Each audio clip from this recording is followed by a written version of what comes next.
வணக்கம். இன்னைக்கு இன்ஸ்டன்ட் புளியோதரை powder use பண்ணி கொஞ்சம் இன்க்ரீடியன்ட்ஸ் நம்மளும் ஆட் பண்ணிவிட்டு சூப்பரான புளியோதரை எப்படி ரெடி பண்ணலான்னு பார்க்கலாங்க. இந்த மாதிரி கொஞ்சம் எக்ஸ்ட்ரா பொருள் ஆட் பண்ணதுனால டேஸ்ட் இன்னுமே என்ஹான்ஸ்டாக இருக்கும். ட்ராவலுக்கு டிஃபன் பாக்ஸ்க்கு எல்லாமே ரொம்ப நல்லாயிருக்கும். வாங்க வீடியோக்குள்ளே போகலாம்.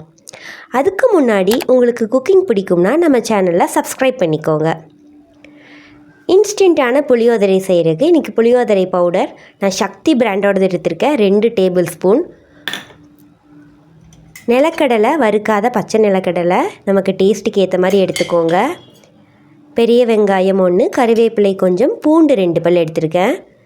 சாதம் நல்லா வெந்திருக்கணும், ஆனால் உதிரியாக இருக்கணும். இப்போ பேனில் நல்லெண்ணெய் விட்டாச்சுங்க. கூடவே நிலக்கடலை ஆட் பண்ணிக்கலாம். நிலக்கடலை ஆல்ரெடி அந்த பவுடர்லேயும் இருக்கும், பட் நம்ம எக்ஸ்ட்ராவாக ஃப்ரெஷ்ஷாக ஆட் பண்ணும்போது ரொம்ப வாசனையாக நல்லாயிருக்கும்.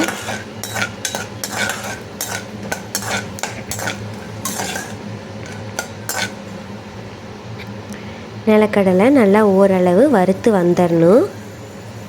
இப்போ நம்ம கட் பண்ணி வச்சுருக்கிற வெங்காயம், கறிவேப்பிலை, பூண்டு மறக்காமல் ஆட் பண்ணுங்கள், அந்த ஃப்ளேவர் நல்லாயிருக்கும்.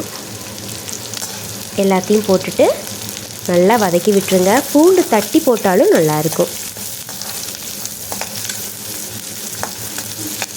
நல்லா கண்ணாடி மாதிரி ஓரளவு செவந்து வந்துடணும். இப்போ உப்பு கொஞ்சமாக ஆட் பண்ணிக்கலாம். அந்த பவுடர்லேயே உப்பு இருக்கும். இந்த வெங்காயம் தாளிப்புக்கு அளவாக உப்பு ஆட் பண்ணிக்கோங்க. இப்போ எடுத்து வச்சுருக்கிற பவுடரை ஆட் பண்ணிக்கலாம். ஒருத்தங்களுக்கு 1 டேபிள் ஸ்பூன் பவுடர் அளவாக இருக்கும். இது 2 பேர் சாப்பிட்ற அளவு. ஸோ 2 டேபிள் ஸ்பூன் பவுடர் போட்டுட்டு அடுப்பை ஆஃப் பண்ணியாச்சு. இப்போ நம்ம எடுத்து வச்சுருக்கிற சாதம் போட்டு நல்லா மிக்ஸ் பண்ணி விட்டுருங்க.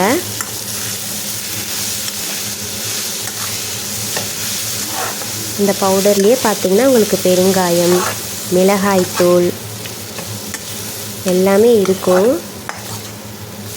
ரொம்ப ஃப்ளேவர்ஃபுல்லாக இருக்கும். நம்ம கொஞ்சமாக எக்ஸ்ட்ரா இது மாதிரி ஆட் பண்ணி செய்யும்போது இன்னுமே டேஸ்ட்டு சூப்பராக இருக்கும்.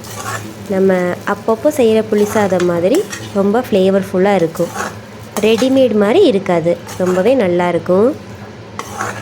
நல்லா மிக்ஸ் பண்ணி விட்டுருங்க. உப்பு மட்டும் செக் பண்ணி பார்த்துக்கோங்க. நம்ம எடுத்த சாதத்துக்கு அளவாக உப்பு இருக்கான்னு செக் பண்ணி பார்த்துருங்க. அவ்வளோதான். இப்போ நம்ம வேறு பேனில் அப்போவே ட்ரான்ஸ்ஃபர் பண்ணி வச்சுருங்க, இல்லைன்னா ஒரு மாதிரி ட்ரை ஆகிடும். இந்த மாதிரி செஞ்சு டக்குன்னு ஒரு டிஃபன் பாக்ஸுக்கோ இல்லை ட்ராவல் போகிறீங்கனாவோ எடுத்துகிட்டு போனீங்கன்னா 1 டேக்கு அப்படியே இருக்கும், எதுவுமே ஆகாது.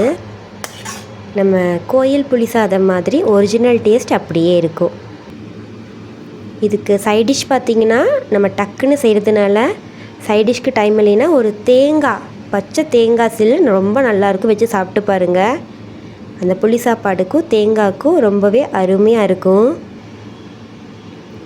இதே மாதிரி ரெடிமேட் புளி சாதம் நீங்களும் செஞ்சு பாருங்கள், எப்படி இருக்குன்னு கண்டிப்பாக சொல்லுங்கள். உங்களுக்கு இந்த வீடியோ யூஸ்ஃபுல்லாக இருந்ததுன்னா மறக்காமல் லைக் பண்ணிடுங்க, சப்ஸ்கிரைப் பண்ணிடுங்க, பக்கத்துலேயே இருக்கிற நோட்டிஃபிகேஷன் பட்டனை ஆன் பண்ணிக்கோங்க. Thank you so much.